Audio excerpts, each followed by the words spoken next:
chéad daoine nGealach. Sa bhliain 1961 bhíonn Cúachtarán Americana John F. Kennedy ag iarraidh daoine a cheoladh chuig nGealach. Thosa na chomhlaithe ó NASA agus Boeing ag tógáil an roicéid le haghaidh dul chuig fada leis an nGealach.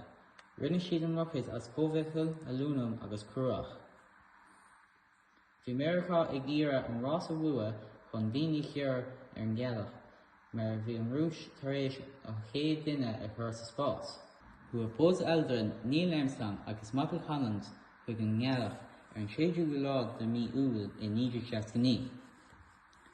Thug sé 76 uair a chlog ar Apollo 11 ag dul an nGealach. Is iad Buzz Aldrin agus Neil Armstrong na chéad daoine a chiúil ar an nGealach, agus nuair chorlaíonn siad, dúirt Neil Armstrong a focail cáiliúla, "One small step for man, one giant leap for mankind." Rinne siad tairgeanmh óireachta ar an nGealach. Thug siad samplaí an nGealach freisin.